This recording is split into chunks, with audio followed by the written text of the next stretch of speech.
Pakistan and Indian troops have reportedly exchanged fire along their disputed border in Kashmir for a third night in a row.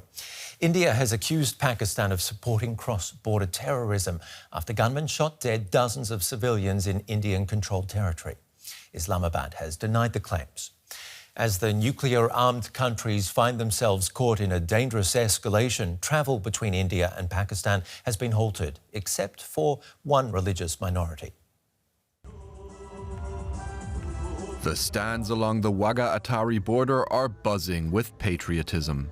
Huge crowds regularly turn out for the traditional border closing ceremony between India and Pakistan. But in recent days, the ceremonial choreography has changed. The usual symbol of cooperation, a handshake between the two countries' soldiers, is missing, and the gates remain locked.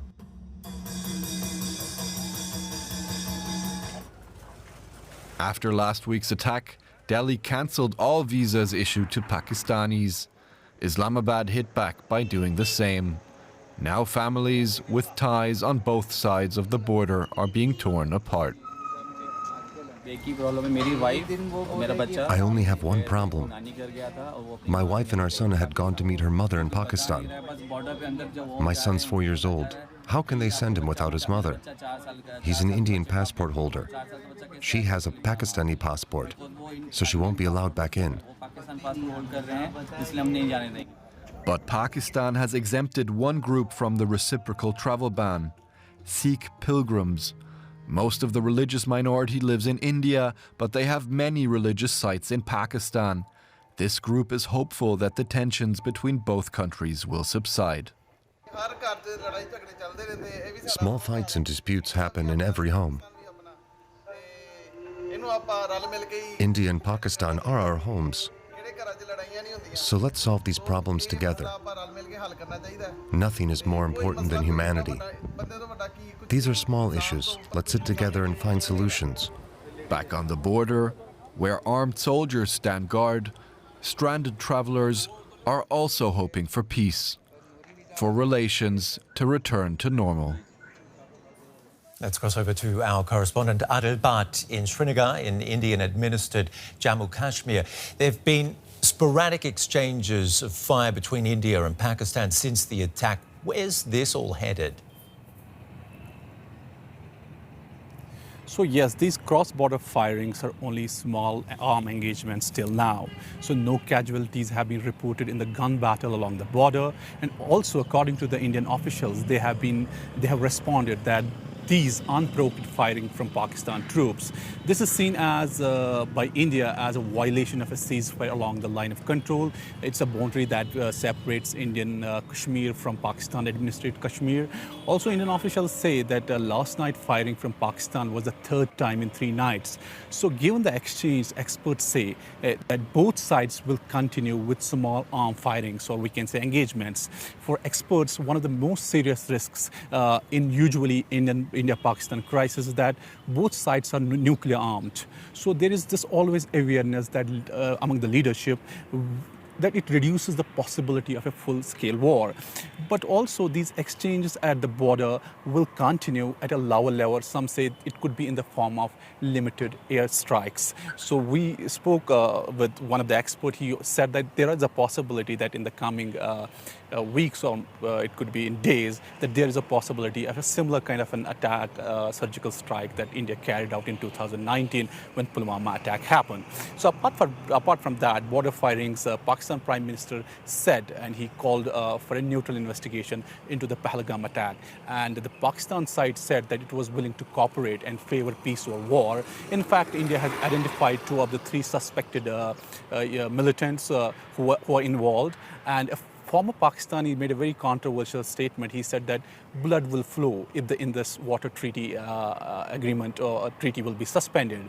On the other hand, we see Indian Prime Minister making another statement which stated that Indian troops will pursue terrorists to the ends of the earth. So what we see is that we see 2 sides have been engaged in a war of words at the political level and at the same time in cross-border firings at the level of the military. We'll talk about that, what a deal, in a moment. First, how are locals dealing with all of this uncertainty?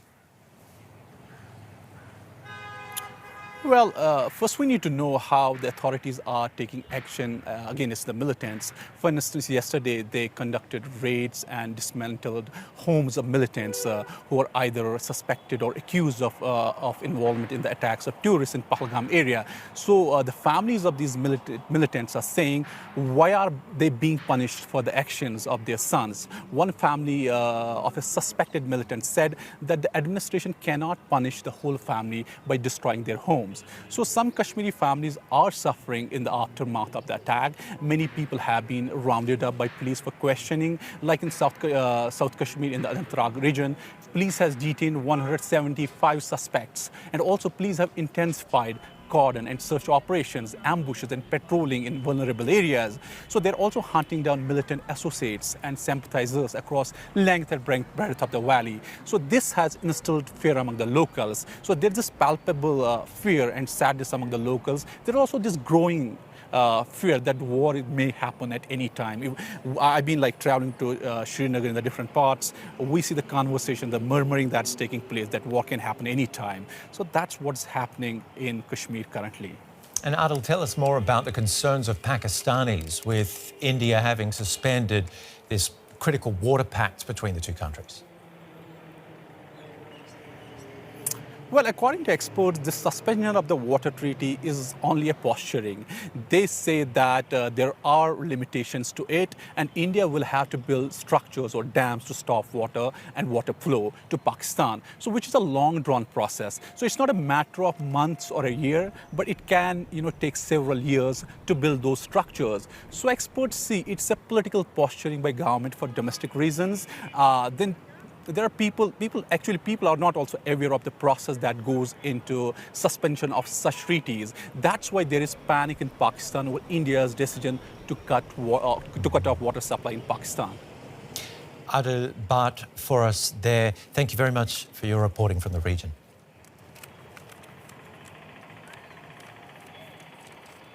There is little or no prospect of a neutral probe because India, I don't think, is in any mood to allow outsiders to come in to see if Pakistan was actually involved in this attack. Interesting. So you don't see that, someone could realistically serve as a neutral investigator at this point?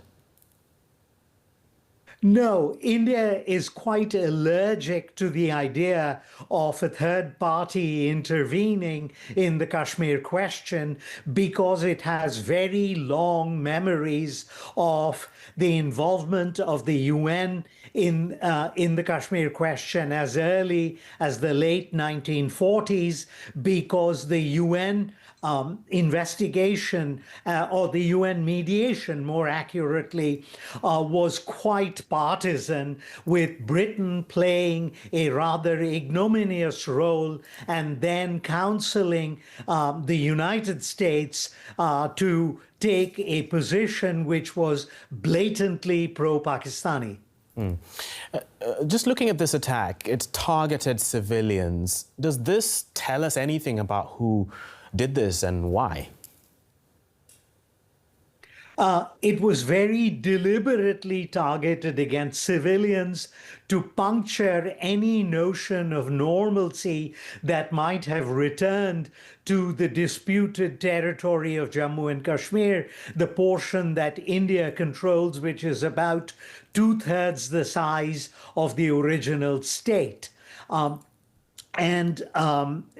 What was particularly disturbing is that reports have emerged that the terrorists asked the hapless tourists what their faith was, and then they proceeded to shoot Hindus and presumably spared Muslims if there were any Muslims in that group. So some kind of terrorist group, but we wouldn't know exactly who they are or where they're from? No indication of that? Actually, the terrorist group has claimed responsibility. It is known as the Resistance Force, and it is widely considered to be, an offshoot of a particularly vicious terrorist organization which is based in Pakistan, known as the Lashkar-e-Taiba. Right. Now we've seen Pakistani and Indian troops even exchanging fire several times in recent days. How close are we to a major escalation? I think the likelihood of major escalation is quite small because both India and Pakistan are nuclear-armed states.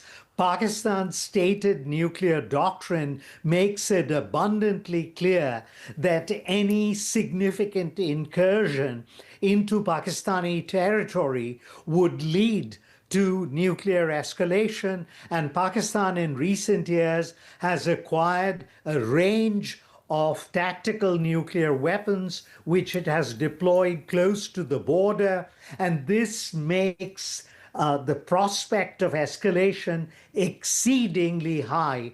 And consequently, even though tempers are quite frayed in New Delhi and passions are running high for retaliation against Pakistan, I do not foresee the prospect of a major conflagration between the two countries. Sumit, Ganguly, we appreciate your insights. Thank you for speaking to us.